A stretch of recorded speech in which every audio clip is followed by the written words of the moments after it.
Dear friends, I am Dr. Mukesh Parik and I welcome you all to my YouTube channel. Today I am present with highly anthologized poem To His Coy Mistress. For the convenience of my students who are from North India, I will be bilingual.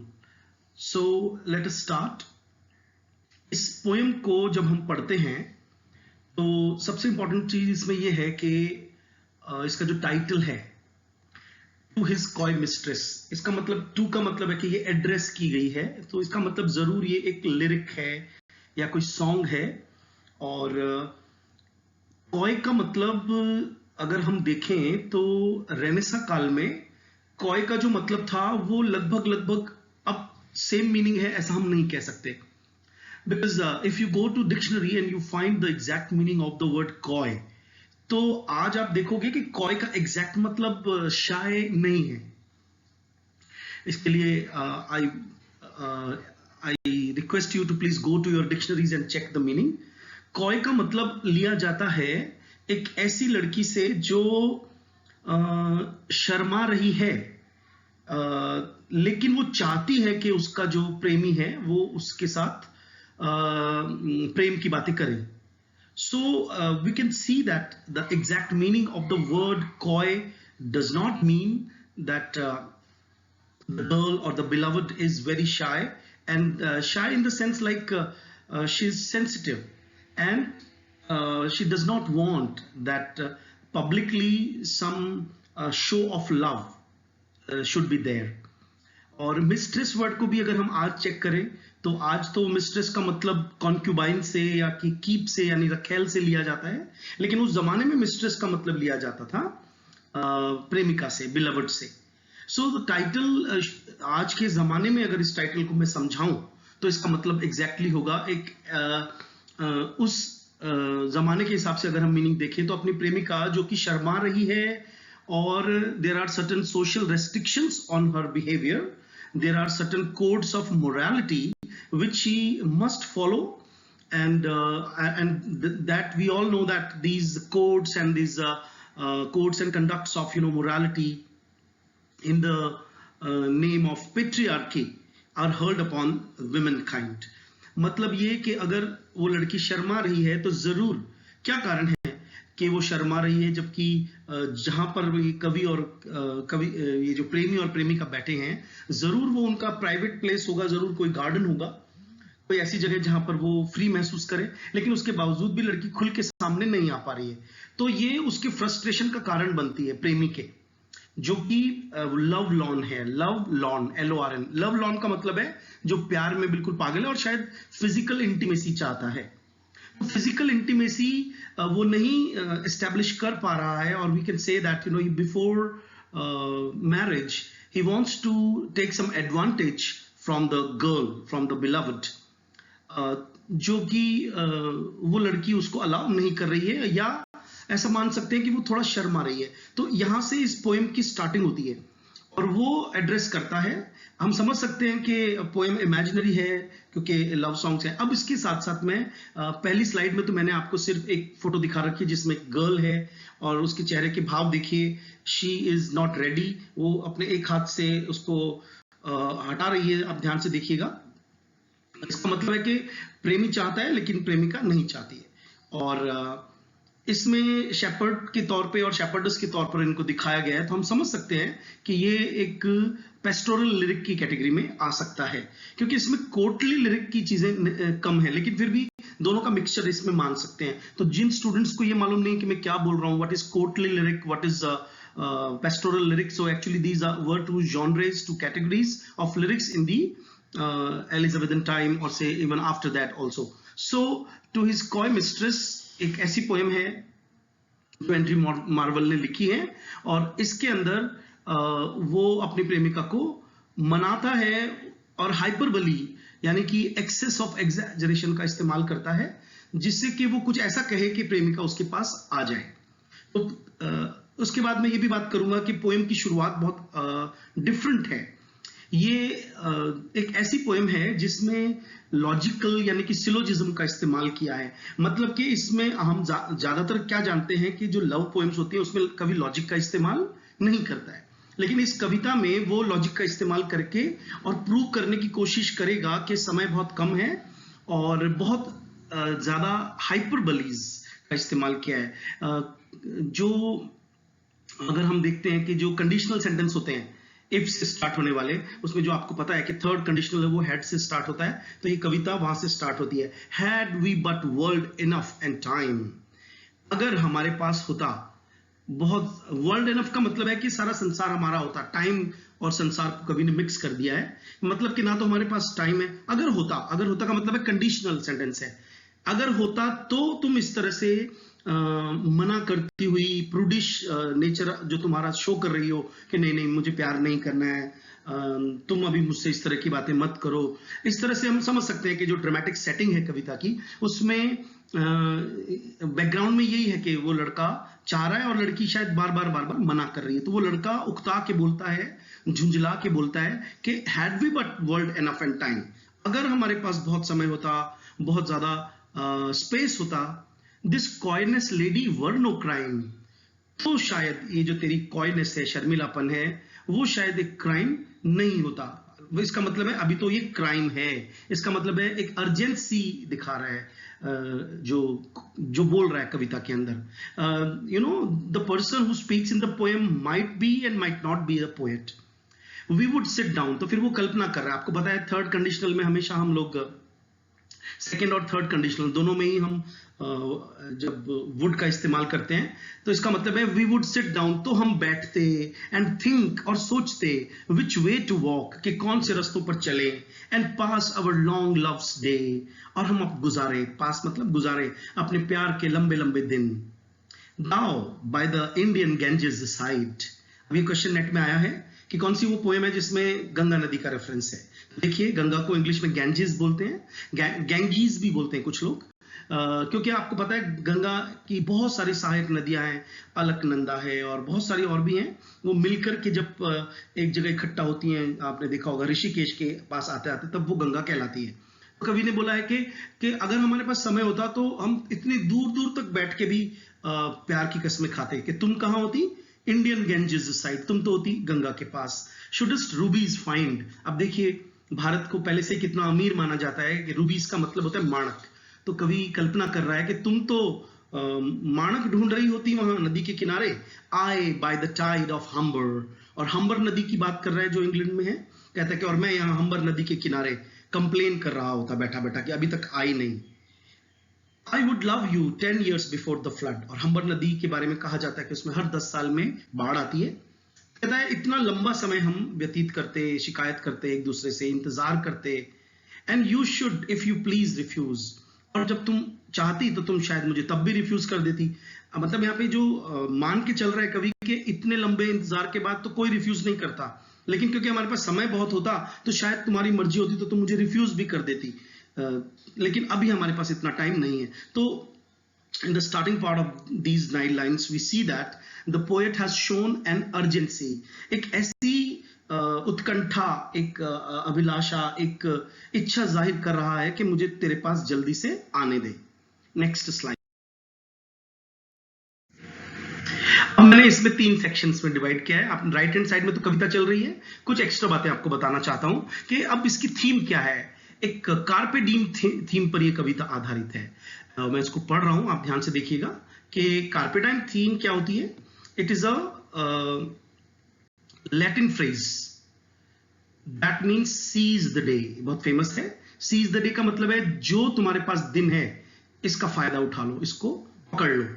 For example the principle of carpe diem क्या होता है, किस सिद्धांत पर यह काम करता है, suggest that if there is an event that you have been dreaming of attending, कोई ऐसी चीज है जिसको तुम प्राप्त करना चाहते हो, कोई event, and you have an excellent opportunity to do so, और तुम्हारे पास बहुत अच्छी अपॉर्चुनिटी है, जैसा कि आपने पिछले स्लाइड में देखा, वो अकेले हैं और वो हो सकता है they can make love, और वो अपॉर्चुनिटी वो खोना नहीं चाहेंगे, लेकिन वो अभी कर सकते हैं ये सब, then you should go, आपको करना चाहिए, instead of finding excuses to postpone it for later, तो वो उस वक्त कर लेना चाहिए, बजाय के बहाने ढूंढने के कि आप उसको टाल दो कि नहीं इसको बाद में करेंगे। अब ये जो थीम है इसको हम बोलते हैं कार्पे डिम थीम, और ये थ्योरी या इसको आप एक पूरी मोटिव मान सकते हो पूरी कविता का। इस पर ये कई तरह की लव जो पोएम्स है वो बेस्ड हुआ करती थी, और इसका इतिहास रहा है इस तरह की कविताओं का, लव पोएम में ये माना जाता है। और ये थोड़ी सी जानकारी एक्स्ट्रा देखिए इधर।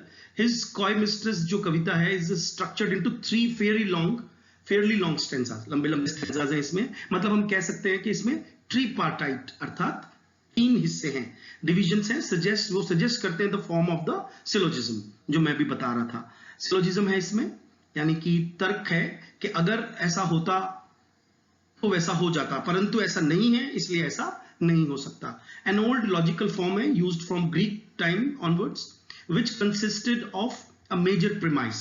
प्रीमाइस का मतलब होता है मेन वाक्य, और ए माइनर वन, और एक होता है उससे थोड़ा माइनर वाक्य होता है, वन एंड अ कंक्लूजन, और एक कंक्लूजन होता है। The poem can be divided into 3 sections. The first section जो है वो 1 से 20 लाइन के बीच में sets up the way the man would want to court the lady, जिसमें वो उस लड़की के साथ में कोर्टशिप करना चाहता है, मिलना चाहता है, उसके साथ प्यार करना चाहता है। Lines 21 to 32 present the problem, और ये जो अगला सेक्शन है कविता का वो उसकी प्रॉब्लम बताता है कि वो क्यों नहीं मिल सकते। And also a threat, whilst lines 33 to 46 supply the resolution। एक थ्रेट है उनके ऊपर कि किस वजह से वो नहीं मिल पाएंगे। तो अब मैं कविता पढ़ता हूं कि वो इंतजार करने की बात कर रहा था, till the conversion of the Jews, और मैं कब तक इंतजार करता, जब तक कि सारे यहूदी ईसाई ना बन जाए। अब देखिए कविता में बहुत सारे एलिमेंट्स आ गए हैं। रिलीजियस एलिमेंट क्या है कि अब ये यहाँ पे लंबे समय की बात कर रहा है। आपको पता है एक धर्म कभी भी दूसरे धर्म में तुरंत कन्वर्ट नहीं होते लोग, क्योंकि आपको मालूम है कि ज्यूज लोगों पे काफी अत्याचार हुए हैं, और क्योंकि ऐसा माना जाता है कि क्राइस्ट को सूली पे चढ़ाने वाले लोग ज्यूज ही थे। तो जब क्रिश्चियनिटी फैली तो सभी ज्यूज ने धीरे धीरे कन्वर्जन करके और अपने आप को क्रिश्चियन बना लिया। मर्चेंट ऑफ वेनिस आपको याद ही होगा किस तरह से उनके ऊपर अत्याचार होते थे। तो वो कह रहा है कि जब तक सारे ज्यूज कन्वर्ट नहीं हो जाते और ईसाई नहीं बन जाते तब तक मैं इंतजार करता। तो ये हाइपरबली की यानी पराकाष्ठा है, अतिशयोक्ति अलंकार की, कि इतना लंबा समय में इंतजार करता। माई वेजिटेबल लव शुड ग्रो। अभी देखने में तो साधारण लाइन लग रही है। वेजिटेबल लव का मतलब है कि जैसे सब्जी की तरह मेरा प्यार बढ़ता, वनस्पति की तरह बढ़ता, लेकिन देखिए यहां पर इसका बहुत डीप मीनिंग है। ये सेक्सुअल कॉनोटेशंस है, यहाँ पे एक गहरा मीनिंग है। सेक्सुअल कॉनोटेशंस क्या होती हैं, इसको अपन ब्लेजन बोलते हैं, जो मैं अगली स्लाइड में बताऊंगा आपको। ब्लेजन या ब्लेजन एक कैटेगरी होती है कविता लिखने की, जिसमें कवि बहुत खुल के अपने प्यार का इजहार करता है और बहुत दबे और छुपे शब्दों में अपनी बात को करता है। शायद यहां पर he is talking about phallic imagery. Phallic imagery का मतलब होता है सेक्सुअल इमेजरी, जिसमें एक मेल सेक्सुअल ऑर्गन का रेफरेंस। आप थोड़ा और डिटेल में इसको पढ़ेंगे मनी मन तो आपको मेरी बात समझ में आएगी। My vegetable love should grow vaster than empires. अब यहाँ पे कॉलोनियलिज्म की बात कवि ने छेड़ दी कि जैसे एम्पायर धीरे धीरे बढ़ते कैसे हो जाते हैं, वास्टर हो जाते हैं, जैसे कि अंग्रेजों का साम्राज्य पूरे संसार में छाया। एंड मोर स्लो, धीरे धीरे, मतलब कि ये कहना चाह रहा है यहाँ पे सेक्सुअली कि जो सेक्स की हार्मोन्स रिलीज होना और किस तरह से आदमी जब प्यार करता है तो वो जो क्षणिक चीज है दैट इज वेरी टेम्पररी, वो लंबे समय तक नहीं रहता है। मतलब वो जो इमोशंस इंसान के अंदर हार्मोन्स रिलीज होने पर आते हैं, तो ऐसा नहीं है क्योंकि हम एम्पायर नहीं है, क्योंकि हम धर्म नहीं है कि लंबे समय तक बदलते रहेंगे, इसलिए ये काम तुरंत होना चाहिए। तो वो एक तरह से लड़की को, अपनी प्रेमिका को ब्लैकमेल कर रहा है, एक तरह से उकसा रहा है कि तू जल्दी से मेरे पास आ जा, टाइम नहीं है। तो हो गया ना कार्पे डिम थ्योरी।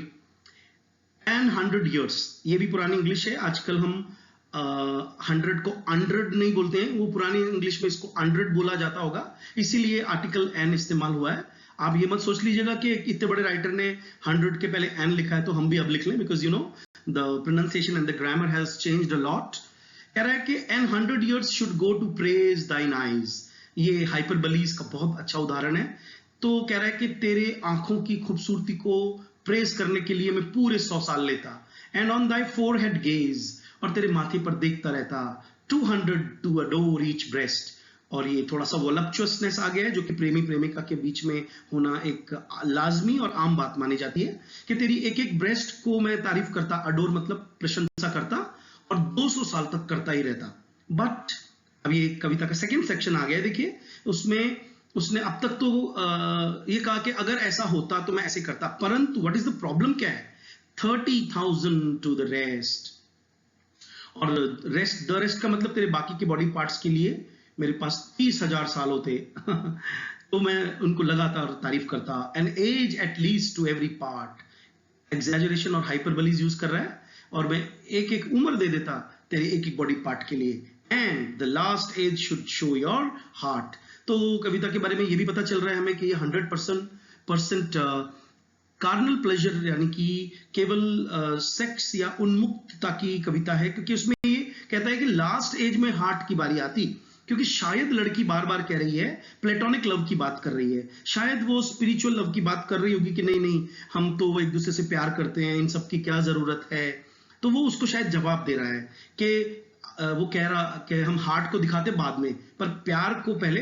ये एक बहुत ऐसी कविता है बच्चों, जैसे आपने जॉन डन की एक्सटेसी कविता को आप पढ़िए या फ्ली पढ़िए, है ना। मेटाफिजिकल कवि जो है ऐसी कविताएं लिखते थे, और ओविड से वो प्रभावित है इस तरह की कविताएं लिखने के लिए, जिसमें जैसे आपने एक्सटेसी कविता पढ़ी हो तो उसमें वो क्या कहता है कि बॉडी है तो फिर सोल की क्या जरूरत है, जबकि वो स्टार्टिंग सोल से करता है ना। या कि इन सभी कविताओं की मेन बात ये रहती है कि वो कहते हैं कि बॉडी इंपॉर्टेंट है, पहले अपन बॉडी की को एंजॉय करें।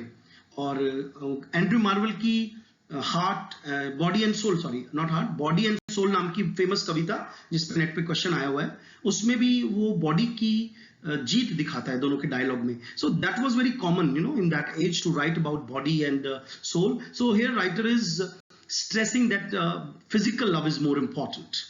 Next slide. अब इसमें मैंने एक तो लिरिक की थोड़ी डेफिनेशन दे दी है कि ये जो लिरिक है हैज अ ट्रिपार्टाइट स्ट्रक्चर, जो मैं ऑलरेडी बता चुका हूं। सिलोजिज्म इसमें यूज हुआ है, जिसमें 3 सेक्शन है। फर्स्ट सेक्शन में अगर, यहाँ पे हैड का मतलब है अगर, बट मतलब परंतु, और अभी आपके सामने देखिएगा अभी इसका सेकंड सेक्शन नहीं आया था, वो बट जो था that was not second section, sorry, ये बट ये वाला सेकंड सेक्शन स्टार्ट होगा, और लास्ट सेक्शन में वो देयरफॉर कहेगा कि भाई अगर ऐसा होता तो ऐसा कर लेते, परंतु ऐसा नहीं है। हम देख रहे हैं कि अभी तक वो एग्जैजरेट कर रहा है, तो अभी पहला ही सेक्शन चल रहा है। आई एम सो सॉरी, ये जो अब सेकंड बट आएगा ना यहां से, ये वाला, यहां से कविता का सेकंड सेक्शन स्टार्ट हो जाएगा। देखिए इसमें अब मैं थोड़ा सा रिसर्च मैंने रखी है यहाँ पे कि रिचर्ड वॉन माइज एक अपनी किताब है पॉजिटिविज्म, उसमें लिखते हैं कि it is a common place, that common place मतलब आम बात थी कि poetry and logic have nothing to do with each other, क्योंकि कवि जब कविता लिखता है तो वो लॉजिक से दूर चला जाता है, तो दोनों में समानता नहीं है। That they are often opposite to one another, यहाँ पे ईच अदर होना चाहिए। कविता के अंदर लॉजिक और जो पोइट्री होती है उसमें दोनों एक दूसरे के ऑपोजिट होते हैं। पोइट्री डील्स विद पैशन, भावनाओं के साथ डील करती है कविता, देन विद रीजन, उसमें वो तर्क नहीं लगाती है। इट्स मेथड इज इमेजिनेटिव, कविता का मेथड क्या होता है, काल्पनिक एंड इम्प्लिसिट। इम्प्लिसिट मतलब काफी ज्यादा गहरी बातें होती है उसमें, अंदरूनी होती है, स्पष्ट नहीं होती है, रेदर देन एक्सप्लिसिट, है ना, वो स्पष्ट नहीं लिखता कोई भी कवि। जैसे मैंने अभी आपको वेजिटेबल लव समझाया कि वो स्पष्ट तौर पे नहीं कह रहा है, बट 100% वो मेल जो सेक्सुअल ऑर्गन है उसकी बात कर रहा है। सिंबॉलिकल रेदर देन डिस्कर्सिव, वो संकेतात्मक, सजेस्टिवली बात करता है। कौन, कवि concern with what in it terms suggest rather than with what this state, वो सजेस्ट ज्यादा करते हैं ताकि समझने वाला अपना मीनिंग निकाले, बजाय कि वो क्लियरली कहने के। The kind of poetry which most fully exhibits these concerns are lyric poetry, और ये सारी चीजें ज्यादातर हमें कहां स्पष्ट तौर पे नजर आती है, लिरिक पोइट्री में। And hence lyric poetry is generally thought to be most antithetical, इसीलिए लिरिकल पोइट्री जो है वो काफी विरोधाभासी होती है। एंटीथेटिकल का मतलब होता है 3 शब्द हैं, पैराडॉक्स, आयरनी और एंटीथेसिस। एंटीथेसिस का मतलब होता है 2 क्लॉजेस जो एक दूसरे के बिल्कुल ऑपोजिट हों। क्लॉजेस मतलब एक ही वाक्य के अंदर 2 क्लॉज। तो एंटीथेटिकल मतलब कभी अभी कुछ कह रहा था, अभी कुछ कहने लग जाएगा, तो जो नहीं समझते हैं वो बड़े कंफ्यूज हो जाते हैं। To reason, logic and science, but this is not always the case. It was, ऐसा कहा जाता है कि टी.एस. एलियट थे जिन्होंने सबसे पहली बार बताया कि a tough reasonableness beneath the slight lyric grace, कि एंड्रयू मार्वल की जो टू हिज कॉय मिस्ट्रेस कविता है, ये इसमें टफ रीजनेबलनेस है और लिरिकल ग्रेस के नीचे बहुत कुछ कह गया कवि, है ना, in Marvell which distinguishes him from the Elizabethan and Cavalier poets. और ये टी.एस. एलियट है जिन्होंने मार्वल को बिल्कुल एलिजाबेथन और कैवेलियर पोइट से बिल्कुल अलग माना है। और जैसा कि आप देख ही रहे हो कि ये हमें बहुत ज्यादा सरप्राइज करने की कोशिश नहीं कर रहा है जॉन डन की तरह, ये बिल्कुल और बहुत ज्यादा वल्गर भी नहीं हो रहा है जैसे कि कैवेलियर पोइट्स हो जाया करते थे। ये मैं समझाना चाह रहा हूं कि एलिजाबेथन एज के जितने भी लिरिकल पोइट्स हैं, चाहे आप उसमें स्पेंसर का नाम ले लीजिए, यहां तक कि शेक्सपियर का नाम ले लीजिए, और जो कैवेलियर पोइट्स हैं उनके अंदर काफी ज्यादा सेक्सुअलिटी नजर आती थी कविताओं में। ये दोनों का ही बीच का रूप है। कौन? एंड्रयू मार्वल की कविताएं। मैं आगे कविता ले जा रहा हूं। फॉर लेडी, फॉर का मतलब यहां पे है क्योंकि, अपनी प्रेमिका को संबोधित कर रहा है lady. You deserve this state, वो उसकी तारीफ कर रहा है कि तुम इस लायक हो कि तुम्हारी खूबसूरती इतनी है कि तुम्हारे को 30-30 साल और एक एज तक तारीफ की जाए। Nor would I love at lower rate, इससे कम रेट में तुम्हें प्यार भी नहीं करूंगा। यहां पे हल्का सा ह्यूमरस टच भी आ रहा है, आप नोटिस कर रहे होंगे। बट अभी कविता का सेकंड सेक्शन आ गया कि मैं ऐसा सब कुछ करता, परंतु now he is coming to the reality. But at my back I always hear time's winged chariot hurrying near. अच्छा, आपने ये भी नोटिस किया होगा, इसकी राइम स्कीम आप देखिए, कपलेट है इसमें, स्टेट, रेट, हियर, नियर। अब ये जो इमेज है ये बहुत फेमस है। ये इमेज टी.एस. एलियट ने, इतना प्रभावित था एंड्रयू मार्वल से कि उन्होंने love song of J Alfred Prufrock में भी इसको इस्तेमाल किया है। वो कह रहे हैं कि टाइम्स विंग्ड चैरियट, समय का पर्सोनिफिकेशन है यहाँ पे, उसको पंखों वाला एक रथ बताया है कवि ने पक्षी के तौर पर। कहता है ये रथ हरिंग नियर, अर्थात समय, यहाँ पे समय क्या हो गया? मौत। अर्थात मौत, अपने मौत नाम का पक्षी, जिसको कभी तो पक्षी कह रहा है और कभी रथ कह रहा है, वो पंखों पे उड़ के बड़ा नजदीक आ रहा है तेजी से, अर्थात मेरी मौत, अर्थात हमारी जवानी बहुत कम समय के लिए, जल्दी ही बुढ़ापा आएगा और हम मर जाएंगे। तो ये एक तरह से ब्लैकमेलिंग हो गई, जैसे फ्ली कविता में करता है John Donne. And yonder, yonder मतलब दूर, वो देख वहां। ऑल बिफोर अस, बिफोर का मतलब है यहाँ पे समक्ष, अस हमारे लाए, डेजर्ट्स ऑफ वास्ट एटर्निटी। ये भी बहुत फेमस इमेजरी मानी जाती है। एटर्निटी का मतलब है जब बॉडी नहीं रहेगी तो हम सोल बन जाएंगे, सोल इज एटर्नल। और बॉडी जो है वो एंजॉय करती है और सोल कोई चीज एंजॉय नहीं करती है, और वो हम रेगिस्तान बन के रह जाएंगे। तो जो राइटर की इमेजरी है वो इस चीज की ओर इशारा करती है कि जब तक फल फूल और गार्डन है, डेजर्ट से मुझे ऐसा समझ में आ रहा है कि शायद कवि कह रहा है कि शायद वो काफी अधार्मिक भी हो रहा है अगर क्रिश्चियन पॉइंट ऑफ व्यू से कविता को देखें, क्योंकि गार्डन जो है वो ईडन से लिंक है। और वो कह रहा है कि अगर हम गार्डन को गॉड ने बनाया तो क्यों ना हम एंजॉय करें, एंजॉय नहीं करेंगे तो ये हम डेजर्ट की तरफ चले जाएंगे, रेगिस्तान बन जाएगा जहां पे हम कुछ एंजॉय नहीं कर सकते। By beauty shall no more be found, तब तू ना जवान रहेगी और तेरी खूबसूरती भी पाई नहीं जाएगी। Nor in thy marble vault, vault का मतलब यहां पे क्या होगा? कब्र, कि जो तेरी मार्बल की कब्र बनाई जाएगी। शैल साउंड माई इकोइंग सॉन्ग, और ये जो मैं गाना गा रहा हूं ये वहां गूंजेगा, इको करेगा, मतलब फ्यूटिलिटी। ये कब्र, डेथ, ये इमेजरी देखिए यहां पर, इस इमेजरी में डेथ की बात कर रहा है, डेजर्ट्स की बात कर रहा है और कब्रिस्तान की बात कर रहा है। कहता है यहां पे मेरा गाना गूंजेगा, देन वर्म्स शैल ट्राई, और फिर से एक हल्का सा कंपल्शन आ गया है कविता में, जो लड़की को बाध्य कर देगा कि वो इसके पास आ जाए, कि कीड़े खाएंगे, मतलब तुझे दफना दिया जाएगा और तेरे शरीर को अगर तू मुझे तो टच नहीं करने देगी, फिर क्या करेंगे? कीड़े तेरी बॉडी को टच करेंगे। Next slide. मैं इतनी देर से आपसे बात कर रहा हूं कि इस कविता में हाइपरबली का इस्तेमाल हुआ है। अभी कुछ लोग इसको हाइपरबोल बोलते हैं, दैट इज रॉन्ग। इसका जो करेक्ट प्रोनाउंसिएशन है दैट इज हाइपरबली।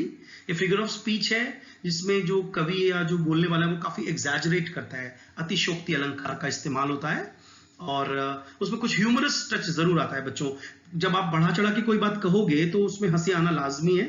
तो हंसी जो है यहाँ पर एक लिटरेरी एलिमेंट है। आप इस कॉमिक और ह्यूमरस टच को लाइटली मत लीजिए। इस कविता में ह्यूमरस टच जब होता है ना, जब किसी का मजाक उड़ाते हैं तो अर्जेंसी क्रिएट हो जाती है, और जो नहीं कर रहा होता है वो भी वो काम करने लगता है।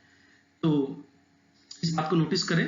और एक थोड़ा सा रिसर्च का पार्ट और पढ़ लीजिए। एक जोसेफ एच समर्स हुए हैं जिन्होंने Andrew Marvell and his private taste and public judgement किताब लिखी है।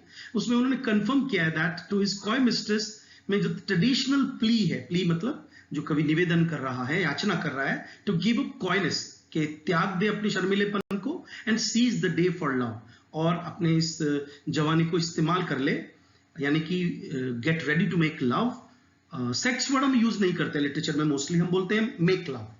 और carnal pleasure is given a syllogistic form, जो मैं आपको ऑलरेडी बता चुका हूं, जिसमें इफ, बट और देयरफॉर का एक लॉजिकल स्टेटमेंट इस्तेमाल किया है। हम सबको पता है कि लॉजिक जो है वो ग्रीक कल्चर की देन है।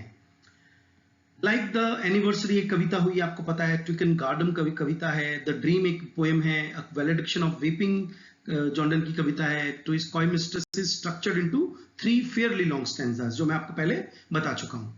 आगे देखिए, वर्म्स के बाद कवि का क्या कह रहा है, that long preserved virginity, virginity मतलब कंवारापन, जो लंबे समय तक तू बचा के रख रही है ना मुझसे, उसको कीड़े ट्राई करेंगे।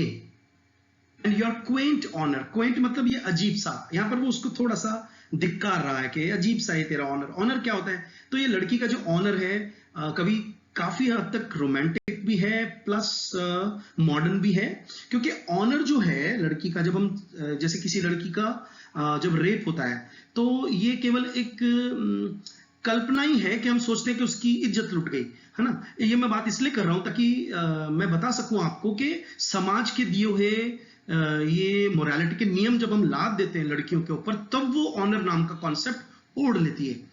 तो शायद कवि एक बहुत हाईली एजुकेटेड होकर के उस लड़की को कह रहा है कि तेरे ऊपर जो पेट्रियार्की ने, पुरुष प्रधान समाज ने जो नियम कानून कायदे लाद दिए, जो तुझे शर्माने पर मजबूर कर रहे हैं और तू अपने आप को एंजॉय नहीं कर पा रही है, ये जो तेरा ऑनर है वो भी डस्ट में बदल जाएगा।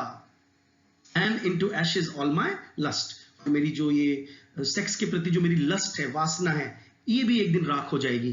The grave is a fine and private place, और हमारी कब्र एक बहुत ही फाइन, और अब यहाँ पर ये सार्केज्म है यहाँ पे, क्योंकि ग्रेव एक फाइन प्लेस नहीं होती है ना, तो आयरनी है यहाँ पे कि ग्रेव का जो ये अच्छा और प्राइवेट प्लेस है यहाँ पे, but none I think do there embrace, लेकिन कब्र पे तो कोई गले नहीं लगाता। तो आयरनी का इस्तेमाल करके कवि ने उसको, प्रेमिका को बाध्य करने की कोशिश की है। He has created an urgency. Urgency create कब होती है, जब हम लोग आयरॉनिक और सार्केस्टिक अंदाज में बात करते हैं। जैसे हम किसी बच्चे को कहें कि अरे मैं होता तेरी जगह तो ये कर देता, तो वो ऐसे ही कह रहा है उसको कि कब्र में कोई गले नहीं लगाता, मतलब जब गले लगाने का समय है, जब तो गले नहीं लगा रही है, तो फिर कब्र में कोई गले नहीं लगाता, और सब तब तक सब कुछ बर्बाद हो जाएगा। क्या क्या बर्बाद हो जाएगा, तेरी वर्जिनिटी खत्म हो जाएगी, तेरा अजीब सा सम्मान डस्ट बन जाएगा, और फिर मेरी लस्ट जो है वो राख बन जाएगी। इमेजरी में आग का रेफरेंस आ रहा है, तो लस्ट को कवि ने आग को जिंदा आदमी के साथ लिंक किया है, और राख को डेथ के साथ लिंक किया है। बट नन मतलब इनमें से कोई भी नहीं, I think, do embrace there. Now therefore, this is the third section. इसीलिए ये 2 तर्क दे दिए कवि ने। अब वो कह रहा है, अब क्या कर, वाइल जबकि, इस दौरान जबकि, द यूथफुल ह्यू मतलब रंग, जवानी की चमक जो है, सिट्स ऑन दाई स्किन, उसका पर्सोनिफिकेशन किया है कि तेरी स्किन पर जब तक ये जवानी का रंग बैठा है, मतलब कि जब तक तू जवान है, लाइक मॉर्निंग ड्यू। अब यहाँ पे सिमिली का इस्तेमाल करके कवि कह रहा है वो बहुत एफीमेरल है, बहुत ज्यादा टेम्पररी है, क्या बोलते हैं, क्षण भंगुर है, सुबह की ओस के समान है, जो बहुत कम समय में उड़ जाती है, अर्थात जवानी कम समय के लिए है। And while thy willing soul transpires, यहाँ पर वो ये सच भी बता रहा है कि वो लड़की है, उसकी भी एक शरीर की इच्छा है, उसकी विलिंग मतलब इच्छा करती हुई आत्मा एक दिन खत्म हो जाएगी, ट्रांसपायर हो जाएगी। एवरी पोर, और वो जो एक एक रोम छिद्र है, एक एक जो पोर है उसकी बॉडी का, वहां पे इंस्टेंट फायर्स जल रही है, मतलब कि लड़की में भी सेक्स की डिजायर है, कार्नल प्लेजर को करने का मन है, लेकिन वो सब खत्म हो जाएगा एक दिन। और पहले अपन कविता पढ़ लेते हैं। नाउ लेट अस स्पॉट, अब यहाँ पे स्पॉट का पन है स्पॉट के ऊपर, क्योंकि पन इसलिए कह रहा हूं मैं क्योंकि स्पॉट के कई मीनिंग निकल रहे हैं यहाँ पे। स्पॉट का मतलब खेलना भी है, लेकिन स्पॉट का मतलब लव मेकिंग भी है, प्यार करना, सेक्स करना भी है। आओ हम प्यार करें अस वाइल वी में, ये लाइन किससे मिलती है? एक बहुत फेमस लाइन है रॉबर्ट हेरिक की, जिसमें वो कहता है gather your rosebuds while ye may, अर्थात अपने गुलाब इकट्ठे कर लो जब तक तुम कर सकते हो, अर्थात जब तक बसंत है तब तक तुम गुलाब इकट्ठे कर लो, क्योंकि फिर गुलाब खिलेंगे ही नहीं। ऐसे वो कह रहा है जब तक कर सकते हो जब तक कर लो, यानी खेल लो। And now like amorous birds of prey, prey मतलब शिकार के पक्षी जिनका शिकार हो जाता है, एमोरस मतलब प्यार, अपने को लव बर्ड्स कह रहा है, हमारा शिकार होना लाजमी है। Rather at once our time devour, devour मतलब खत्म कर देना, खा जाना, बजाय कि एक तुरंत एट वंस एक ही क्षण में हम अपने समय को खा जाएं, than languish in his slow chapped power, बजाय कि बहुत आराम से स्लो चैप्ड पावर का मतलब एक समय की जो गति है, बजाय उसके अनुसार चलने की क्यों ना हम इसी वक्त अपने प्यार को इस्तेमाल करें, और अगर हम जब तक जवान हैं तब तक इस प्यार को इस्तेमाल करें, अर्थात हम कार्नल प्लेजर करें, सेक्स करें। Let us roll all our strength, आओ हम इकट्ठा कर लें एक जगह अपनी पूरी ताकत को, and all our sweetness up into one ball. अब बॉल का मतलब यहाँ पे दो है, एक तो बॉल होता है डांस, है ना, तो हमारी जो स्वीटनेस है, हमारे अंदर जो प्यार की जो स्वीटनेस है, पर्सनालिटी की जो स्वीटनेस है, उसको हम इकट्ठा कर लें एक जगह, बॉल का मतलब एक जगह इकट्ठा करना भी हो गया। And tear our pleasure with rough strife, और आओ हम क्या करें, अब ये नेगेटिव इमेजरी है, यहाँ पे एक हल्का सा पैराडॉक्स देखिए आप, कि टीयर मतलब फाड़ दें अपने प्लेजर को रफ स्ट्राइव से, स्ट्राइव मतलब नफरत से। इसका क्या मतलब है कि हम आक्रामक होकर के प्यार करें, क्योंकि समय है अभी प्यार करने का, है ना, और हम अपने प्यार को इस्तेमाल करें, जितना ज्यादा हम लोग एग्रेसिव होकर के प्यार कर सकते हैं उतना करें, through the iron gates of life. और ये पूरी लाइन का एग्जैक्ट मीनिंग ये निकल रहा है, tear our pleasure with rough strife through the iron gates of life. Iron लिखा है ना कि सिल्वर या गोल्ड, क्योंकि ये एक मेटाफर है, जिंदगी के गेट आयरन के बने हुए हैं, मतलब जिंदगी कठिन है और इन पे जंग लगता है, ये एक दिन खत्म हो जाती है। तो हम अगर ये जिंदगी के गेट मुश्किल से खुलते हैं, आयरन के गेट किसी के ऊपर बंद हो जाए तो मुश्किल होती है उनको खोलने में, तो हम ताकत लगा के इस जिंदगी के गेट को खोले। तो शायद ये बताना चाह रहा है कवि कि कैसे जिंदगी कठिन है और हमें समय नहीं मिलेगा जिंदगी में दोबारा से इस तरह के एंजॉयमेंट का, तो हम करें। 10 है 2 we cannot make our sun. अब यहाँ पर सन का क्या मतलब है? टाइम।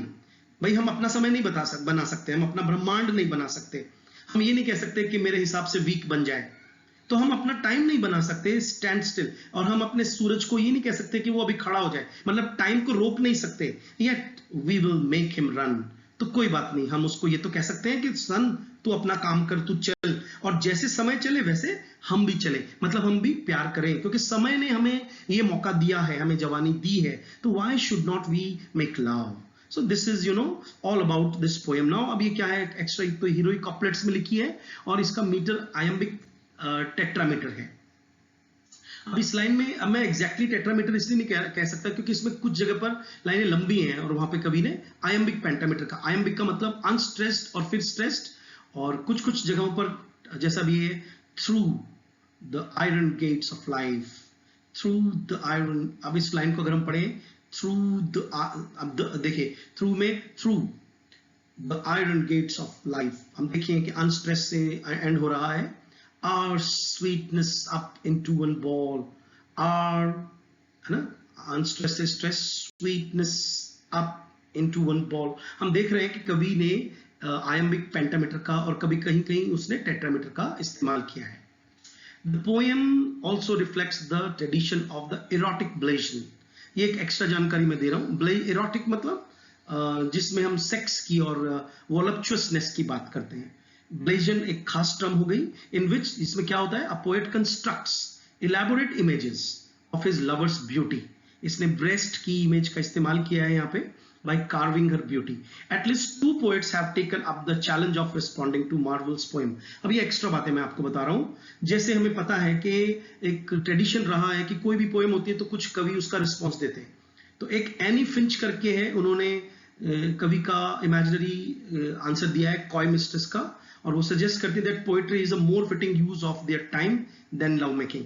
मतलब कवि प्रेमिका को कह रहा है कि प्यार कर लेते हैं, इसमें एंटी फेमिनिज्म क्या हुआ बताइए इस कविता में? आपने देखा है कि इसमें प्रेमिका को कोई जबान नहीं दी है, उसका कुछ कहना नहीं है। द बिलवड हैज नो से, केवल प्रेमी की तरफ से ही सब कुछ कहा जा रहा है। जैसे हमारी फिल्मों में लव सॉन्ग्स होते हैं कि सारी ब्यूटी लड़का ही बयान कर रहा है, लड़की के पास कोई वर्ड नहीं है, language is denied to her. तो ये जो एक फेमस कवि है लड़की, इस वुमेन पोएट ने आंसर दिया है कि भाई हमारे पास लिखने का काम है कविता, हम तेरे लव मेकिंग में नहीं पढ़ेंगे। और एक एडी होप, आपको पता है ऑस्ट्रेलियन कवि हैं, इन्होंने भी आंसर लिखा है, his coy mistress to mister Marvell turns down the offered seduction outright. क्योंकि इस पूरी कविता में वो सिड्यूस ही तो करने की कोशिश कर रहा है। आपने देखा इस कविता की खास बात क्या है? वो क्षणिक प्यार करने की बात कर रहा है, लॉन्ग रिलेशनशिप की बात नहीं कर रहा है। आज के जमाने की मैं बात नहीं कर रहा हूं, लेकिन मोस्टली जो गर्ल्स हैं वो किस लड़के को जवाब देंगी, अंदाजा लगा के बताइए, जो एक जिम्मेदारी या उठाए या फिर उसको लॉन्ग रिलेशनशिप की तरफ ले जाए, यानी शादी। तो हम देख रहे हैं कि लड़की के पॉइंट ऑफ व्यू से कविता नहीं लिखी गई है, और लड़के को हम प्रेमी भी नहीं मान सकते। We cannot say that a lover is writing this poem, और the speaker in the poem is a lover, because lover अगर होता तो वो उसकी भावनाओं का पूरा ख्याल रखता, जबकि हम देख रहे हैं कि उसके अंदर सिर्फ उस बॉडी को इस्तेमाल करने की एक इच्छा है, उसके अलावा इस कविता में और कुछ नहीं है। तो हम समझ सकते हैं कि इस कविता में किस तरह का इस्तेमाल हुआ है। ब्लेजन, एरोटिक ब्लेजन इस कविता को कहा जाता है। That's it for today, thank you very much. अब इसमें मैंने कुछ एक्स्ट्रा बातें जोड़ी हैं, जैसे इस कविता में टोन क्या है और एंजैम्पमेंट क्या है। एंजैम्पमेंट के बारे में हम बात करते हैं। The poem opens with 2 closed couplets. Closed couplet क्या होता है? ऐसे couplets which are formed by 1 full sentence, मतलब दोनों कपलेट में सेकेंड लाइन में आके फुल स्टॉप लग जाता है। और ओपन कपलेट क्या होता है? जिसमें कविता आगे चलती रहती है। This adds a sense of urgency. मैं बार बार कविता में कह रहा हूं, ऐसे अर्जेंसी, अगर कविता वहीं नहीं रुकती है, मान लीजिए 2 कपलेट के बाद कॉमा आकर के और फुल स्टॉप नहीं आ रहा है, तो here we are talking about the stylistic, this is called the stylistic analysis, structural analysis of, यानी कि जो ग्रामर, जो पंक्चुएशन मार्क्स कवि यूज कर रहा है, उनको हम मीनिंग में इस्तेमाल कर रहे हैं कि कविता में अर्जेंसी दिखाने की कोशिश की है, but also indicates a degree of thoughtfulness on the part of the speaker. For most of the first stanza, punctuation falls on the ends of the lines, expressing a degree of controlled thought. कभी कोई बहुत ज्यादा बचकानी हरकत नहीं कर रहा है, सोच समझ करके। स्टाइलिस्टिक एनालिसिस जब हम करते हैं तो हम ये देखते हैं कि कविता में कॉमा कहाँ आ रहा है, फुल स्टॉप कहाँ आ रहा है। अगर फुल स्टॉप लास्ट में आ रहा है, कॉमा लास्ट में आ रहा है, इसका मतलब सोची समझी साजिश के तहत बहुत सोच समझकर लड़की को जो है प्रपोज किया जा रहा है कि वो उसका क्या जवाब होगा, यानी कि एक चालाक प्रेमी के तौर पर ये प्रेमी सामने आता है। However, moving into the second and third stanza, the poem begins to enjamb more frequently with lines running into other. Enjambment का मतलब होता है run into, अर्थात लाइन का आगे बढ़ जाना।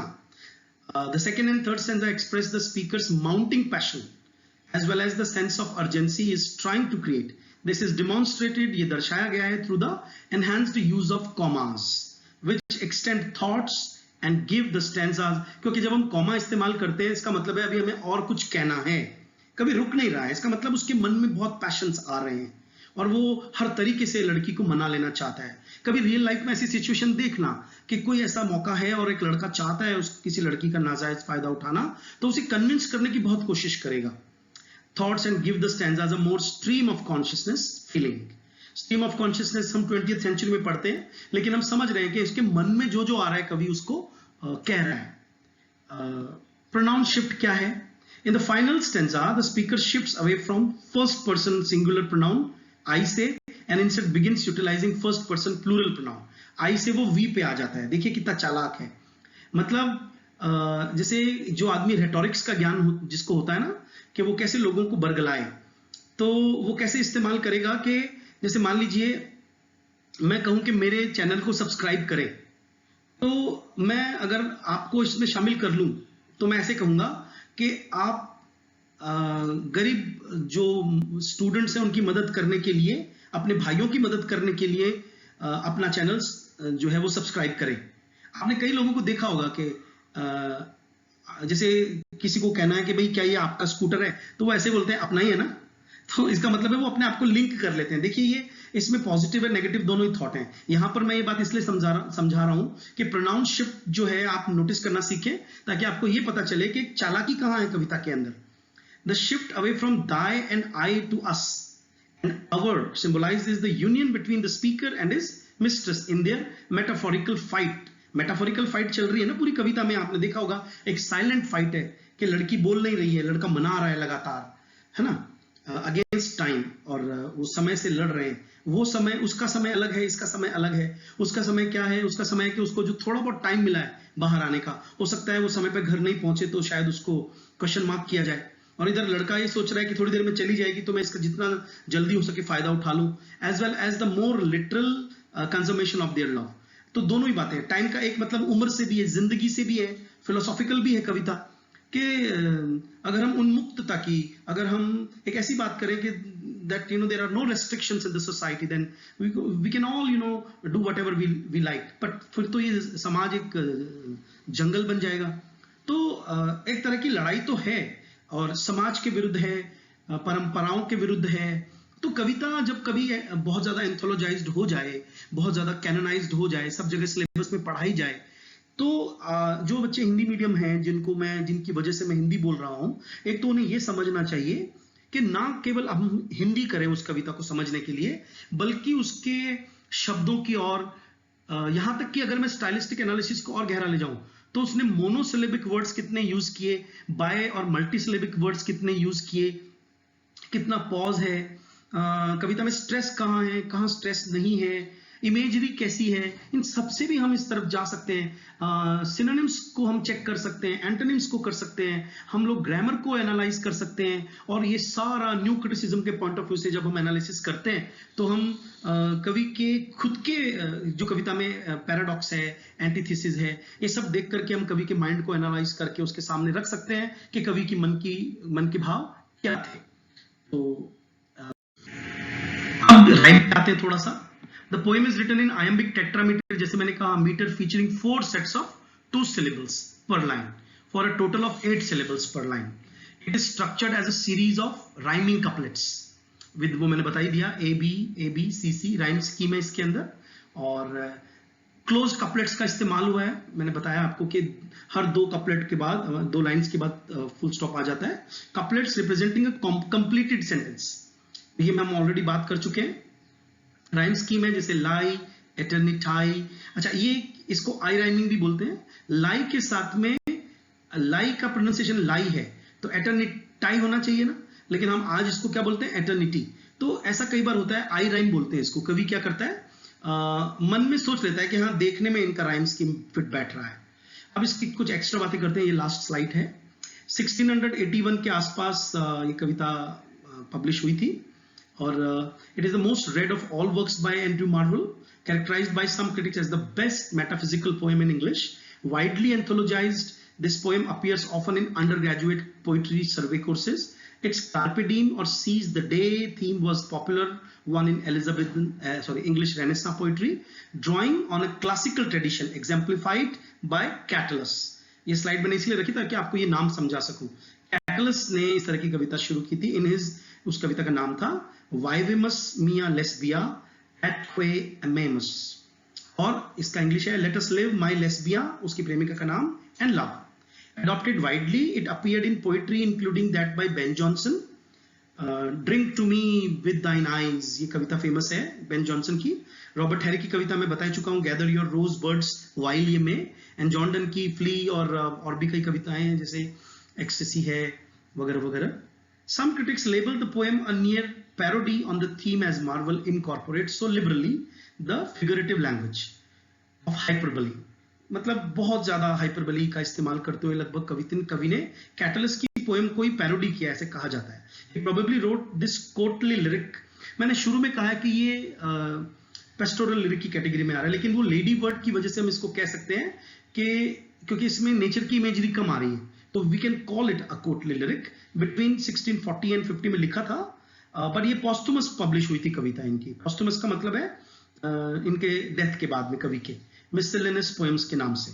It shares the classical octosyllabic line, octa मतलब 4, आप समझ सकते हैं ऑक्टासिलेबिक है तो टेट्रामीटर हो गया, format with others in the carpe diem group, as well as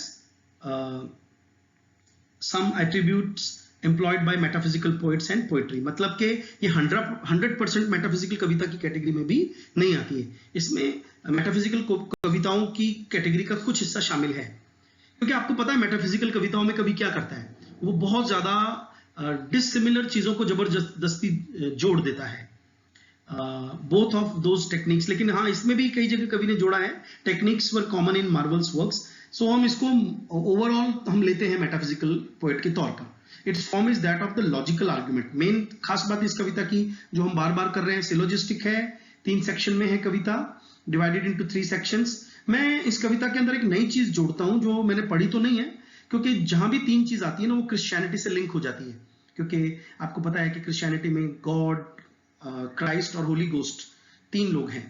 तो होली ट्रिनिटी जो है वो गार्डन ऑफ ईडन के खिलाफ जाती है, मतलब गार्डन ऑफ ईडन क्रिएट किया और एडम और ईव ने पाप किया सेक्स करके।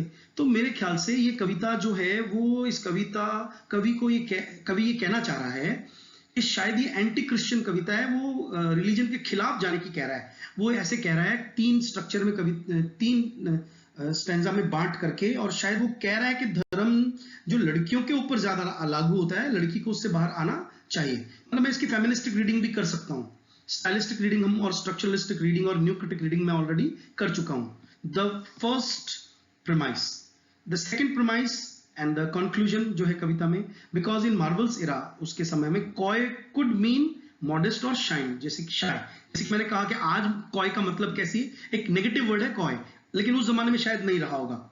The subject of his poem requires convincing in order to overcome her shy nature. शायद वो इतनी सारी बातें इसलिए कर रहा है कि उसको किसी तरह से उस लड़की के शाय नेचर को जीतना है। एंड हर मॉडेस्टी, मॉडेस्टी का मतलब यहाँ पे लिया जाएगा जो उसके अंदर एक शर्मिलापन है, जो अपने आप को बचा रही है, आगे होकर के पुरुष प्रधान समाज में सेक्स की बात खुद नहीं छेड़ रही है। तो we can see that this poem somewhere talks about the silencing of a woman also. और बहुत कुछ कह सकता हूं मैं, बट मैं टाइम की लिमिट है, 46 मिनट का वीडियो हो गया है, दैट्स इट। मैंने एक बार पहले भी कह चुका हूं, सॉरी फॉर दैट। इसको पूरा सुनिए वीडियो को, और इसको शेयर जरूर कीजिएगा, और इससे रिलेटेड मैं कुछ लिंक दे रहा हूं इस वीडियो के नीचे, उनको आप देख लीजिएगा। और that's it for today, thank you very much.